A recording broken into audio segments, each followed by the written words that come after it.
Hello friends, welcome to our YouTube channel Teachme. அனைவருக்கும் இனிய கார்த்திகை தீப திருநாள் வாழ்த்துக்கள். தீபங்கள் பேசும் இது கார்த்திகை மாதம்.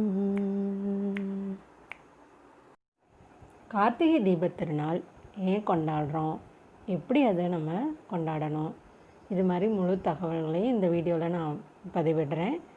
ஸ்கிப் பண்ணாமல் ஃபுல்லாக வீடியோவை பாருங்கள். வியூவர்ஸ் எல்லாத்துக்கும் ஒரு சின்ன டாஸ்க், தமிழ் மாதங்கள் என்னென்னு எனக்கு கமெண்ட் பண்ணுங்கள். எத்தனை பேர் கரெக்டாக சொல்கிறீங்கன்னு பார்ப்போம். தமிழ் மாதங்களில் 8வது மாதமான கார்த்திகை மாதம் தான் கார்த்திகை தீப திருநாள் கொண்டாடுறோம். இது கிருத்திகை நட்சத்திரத்தில் வருது. இந்த வருடம் ஞாயிற்றுக்கிழமை 29ஆம் தேதி நம்ம கொண்டாடுறோம், தீப திருநாளை கொண்டாடுறோம். இப்போ இது எங்கெல்லாம் நம்ம செலிப்ரேட் பண்ணுறாங்க, இது தீபம் ஏற்றி வழிபடும் முறை. இது பார்த்திங்கன்னா தமிழ்நாடு, ஆந்திரா, கர்நாடகா, கேரளா இங்கே எல்லாத்துலேயுமே கார்த்திகை மாதம் இந்த தீபம் ஏற்றி சிவபெருமான அண்ட் முருகன் அண்ட் விஷ்ணு 3 பேரையுமே நம்ம வழிபடுறதுக்குரிய உகந்த மாதமாக இந்த கார்த்திகை மாதமும் இந்த கார்த்திகை தீப திருநாளும் இருக்குது. இப்போ இந்த நம்ம முன்னோர்கள் வழிபட்ட விழாக்கள்லேயே ரொம்ப பழமையான விழா அப்படின்னு இதை சொல்லலாம். இன்ஃபேக்ட் பார்த்திங்கன்னா தீபாவளி, நவராத்திரி இது மாதிரி விழாக்கள்லாம் நம்ம கொண்டாடுறதுக்கு முன்னாடி இருந்தே நம்ம முன்னோர்கள் கார்த்திகை தீப திருநாளை கொண்டாடியிருக்காங்க. இதுக்குரிய ப்ரூஃபும் பார்த்திங்கன்னா அகநானூரில் சொல்லப்பட்டிருக்கு.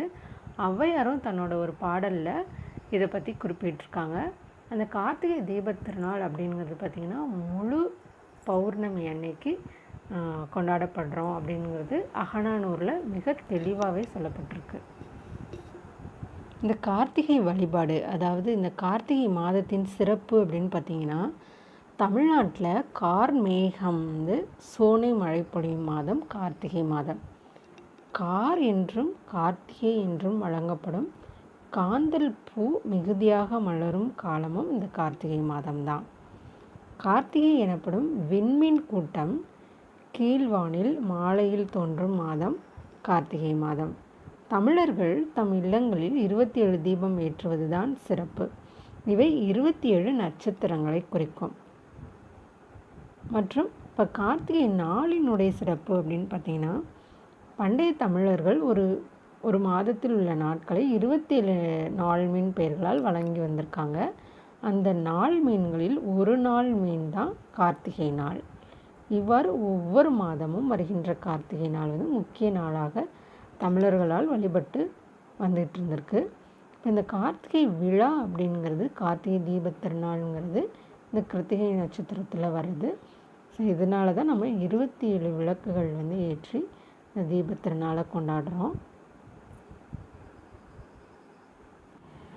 புராண ரீதியாக பார்த்தோன்னா, அதாவது ஐதீகப்படி பார்த்தோன்னா, இந்த கார்த்திகை திருநாள் ஏன் கொண்டாடுறோம் அப்படின்னா, படைத்தல் தொழிலை செய்யும் பிரம்மனும் காத்தல் தொழிலை செய்யும் விஷ்ணுவும் நானே பெரியவன் என்று வாதாடி பல வருடங்கள் போரிட்டுருக்காங்க.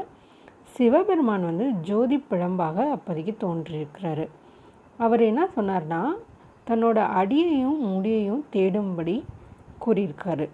அதாவது தன்னோட முடியை தேடும்படி பிரம்மன்ட்டையும் தன்னோட அடியை தேடும்படி விஷ்ணுவிட்டையும் சிவபெருமான் சொல்லியிருக்காரு. இருவரும் அடிமுடி தேடி காண முடியாமல் சிவபெருமானே தஞ்சம் அப்படின்னு சொல்லி முழு முதற்கடவுள்னு ஏற்றுட்ருக்காங்க. அவர்கள் இருவரும் தாம் கண்ட ஜோதியை எல்லோரும் காணும்படி காட்டியருள வேண்டும் என்று சிவபெருமானிடம் வேண்டியிருக்கின்றனர். அவர் திருக்கார்த்திகை நட்சத்திரத்தன்று காட்டியருளினார். அந்த தத்துவத்தை விளக்குவதே கார்த்திகை தீப திருநாளாகும். நாம் வாழும் பூமி நிலம், நீர், காற்று, நெருப்பு, ஆகாயம் போன்ற பஞ்சபூதங்களால் ஆனது. இந்த பஞ்சபூதங்களில் நெருப்பை சிறப்பிக்கும் விதமாக தான் இந்த மாதம் இருக்குது, கார்த்திகை மாதம். அதாவது அறிவியல் பூர்வமாக பார்த்தோன்னா, இந்த மாதம் பார்த்திங்கன்னா ஃபுல்லாகவே மழையும் பெஞ்சிட்டு பனியும் இருந்துட்டு வெயில் இல்லாமல் இந்த மாதிரி சீசனாக இருக்கும். நம்மளுக்கு நம்மளோட இந்தியாவை பொறுத்த வரைக்கும் இந்த மாதிரி தான் இருக்கும். அதுவும் இப்போ பார்த்திங்கன்னா சவுத் இந்தியா சைடு அதிகமாகவே இருக்கும். ஸோ இப்போ இது பார்த்திங்கன்னா நம்மளுக்கு இப்போ என்ன தேவை அப்படின்னு பார்த்திங்கன்னா நெருப்பு, அதாவது ஹீட்டுங்கிறது நம்மளுக்கு தேவை. ஃபுல்லாகவே குளிர்ச்சியாகவே இருக்கும். இப்போ இந்த ஹீட்டுங்கிறது தேவை, அதாவது நெருப்புங்கிறது நம்மளுக்கு தேவை. ஸோ நம்மளோட பாரம்பரிய வழக்கப்படி எல்லாமே நம்ம இந்தியர்கள் எல்லாருமே ஒரு கோவிலையும் கடவுளையும் தான் முக்கியத்துவம் கொடுத்து ஒரு அறிவியல் கருத்தை வந்து சொல்லியிருப்பாங்க. ஏன்னா வந்து அப்போ தான் நம்ம வந்து கடவுள் நம்பிக்கை அதிகமாக இருக்க நம்ம ஊரில் வந்து கடவுளை வச்சு ஒரு விஷயம், ஒரு அறிவியல் விஷயத்தை நம்ம சொல்கிறப்ப அதை நம்ம கண்டிப்பாக அதை கண்டினியூ பண்ணிகிட்டே இருப்போம், தொடர்ச்சியாக அதை செஞ்சுக்கிட்டே இருப்போங்கிறதுனால தான் சொல்லியிருக்காங்க. நம்ம அதனால் நம்ம முன்னோர்கள் சொன்னதில் இருக்க அறிவியல் ரீதியாகவும் அதை வந்து நம்ம அணுகணும். ப்ளஸ் நம்ம கடவுள் பக்தி நம்மள்கிட்ட எப்போதுமே இருக்கிறதா, அதையும் நம்ம தொடர்ந்துக்கிட்டே இருக்கணும். அறிவியல் ரீதியாகவும் எல்லா விஷயத்தையும் நம்ம அணுகணும். இப்படி நம்மளுக்கு இந்த நெருப்போட முக்கியத்துவம் இந்த மாதங்களில் நம்மளுக்கு தேவை. அதனால தான் நம்ம தீபம் ஏற்றி நம்ம வழிபடுறோம். இதில் வந்து பார்த்திங்கன்னா சிவபெருமான், கடவுள் ரீதியாக பார்க்குறப்ப சிவபெருமான் வந்து ஜோதி பிழம்பாக தெரிகிறது வந்து திருவண்ணாமலையில். இந்த திருவண்ணாமலை கார்த்திகை தீபம் பற்றி சொல்லணும்னா, தீபத்திருநாள் அன்று அதிகாலையில் மலையடிவாரத்தில் பரணி தீபம் ஏற்றுவாங்க. மாலையில் வந்து மலை உச்சியில் ஏற்றுறது வந்து மகா தீபம் அப்படின்னு சொல்கிறோம். இந்த தீபம் வந்து சிவன் வந்து அக்னி பிழம்பாக நெருப்பு மலையாகின்றார் அப்படின்னு ஐதீகப்படி ஏற்றுக்கொள்ளப்படுது. இந்த தீபம் ஏற்றும் மலை, அதாவது திருவண்ணாமலை வந்து பார்த்திங்கன்னா 2668 அடி வந்து உயரம் கொண்டது. இந்த மலை மீது தீபம் ஏற்ற செம்பு, இரும்பு, கொப்பரை கொண்டு தயாரிக்கப்பட்ட கொப்பரையில் தான் தீபம் ஏற்றுவாங்க. இந்த கொப்பரையை வந்து பார்த்திங்கன்னா 1668 வந்து பிரதானி வேங்கடபதி ஐயர் அப்படிங்கிறவர் வெண்கல கொப்பரையாக செய்து கொடுத்துருக்காரு. பின்பு 1991 வந்து இரும்பினால் உருவாக்கப்பட்ட கொப்பரை வந்து தற்போதைக்கு உள்ளது. இது வந்து பக்தர்கள் வந்து உபயம் செஞ்சது தான். இந்த கொப்பரையை வந்து மலை மீது வைக்கும் உரிமை பெற்றவர் யார் அப்படின்னு பார்த்திங்கன்னா பர்வத ராஜகுலத்தினர் ஆவர். ராஜகுலத்தினர், அதாவது மீனவர் தான் வந்து இதுக்கு உரிமை பெற்றவர்.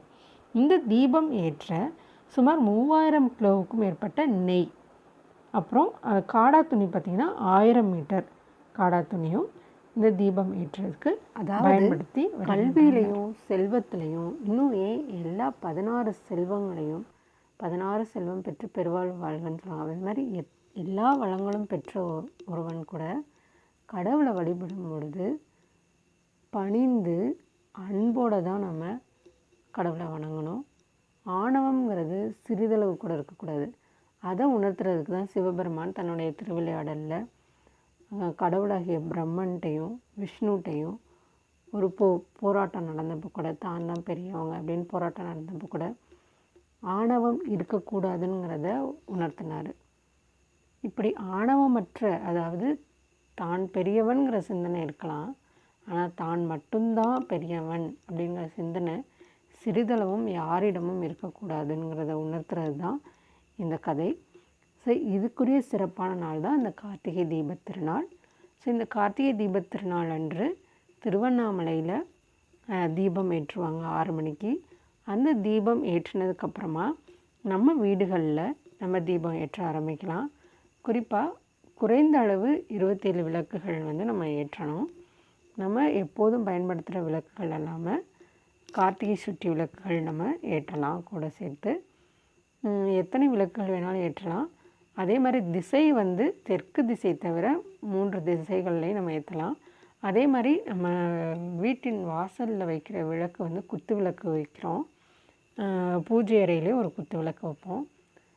வாசலில் வைக்கிற குத்து விளக்கு, அதை சுற்றி நம்ம விளக்குகள் வைக்கிறப்ப திசை வந்து முக்கியம் கிடையாது.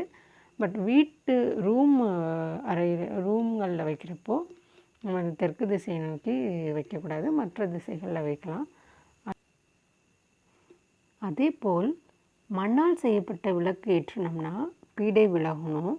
வெள்ளி விளக்கு ஏற்றுறப்ப திருமகள் அருள் கிடைக்கும்னும், பஞ்சலோக விளக்கு ஏற்றினோம்னா தேவதை வசியம் உண்டாகும், வெண்கல விளக்கு ஏற்றினோம்னா ஆரோக்கியம் உண்டாகும், இரும்பு விளக்கு ஏற்றினோம்னா சனிக்கிரக தோஷம் விலகும் அப்படிங்கிறதும் நம்பிக்கை. அதே மாதிரி எண்ணெயின் மகிமை அப்படின்னு பார்த்திங்கன்னா, நம்ம எத்தனை விளக்கு வேணாலும் ஏற்றலாம்னு சொல்லியாச்சு. குறைந்தது 27 விளக்கு, அதிகபட்சம் எத்தனை விளக்கு ஏற்றலாம்னு சொல்லியாச்சு. அதில் அட்லீஸ்ட் ஒரு விளக்காவது நெய் விளக்கு ஏற்றணும். அது ரொம்ப நல்லது. அது செல்வ விருத்திக்கு கண்டிப்பாக வழிவகுக்கும். அதே மாதிரி நினைத்ததும் கைகூடும். நல்லெண்ணெய் தீபம் ஏற்றினோம்னா ஆரோக்கியம் அதிகரிக்கும். தேங்காய் எண்ணெயில் தீபம் ஏற்றினால் வசீகரம் கூடும். இலுப்பை எண்ணெயில் தீபம் ஏற்றினோம்னா சகல காரிய வெற்றி கிடைக்கும். விளக்கெண்ணெயில் தீபம் ஏற்றினோம்னா புகழ் அதிகரிக்கும். எக்காரணத்தை கொண்டும் கடலை எண்ணெயோ கடுகு எண்ணெயோ பாமாயில் எண்ணெயோ கண்டிப்பாக ஏற்றவே கூடாது. அதே மாதிரி விளக்கு தானாக அணையக்கூடாது. காற்றடிச்சு வெளியில் காற்றடிச்சு அணையலாம்.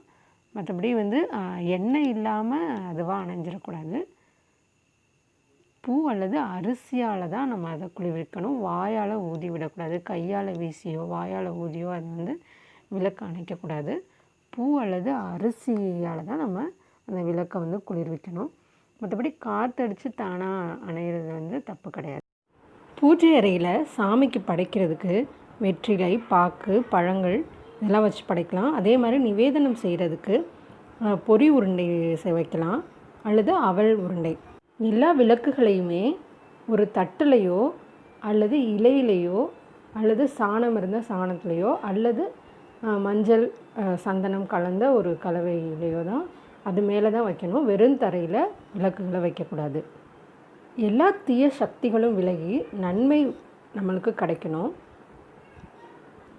எல்லா வளங்களும் கிடைக்கணும் அப்படின்னு நம்ம வேண்டிக்கிறோம் கடவுள்கிட்ட. அதே போல் நம்மளோட சகோதரர்களுக்காகவும் இந்த தினத்தன்று வணங்கிக்கலாம். அதுக்குரிய உகந்த நாள் தான் இது.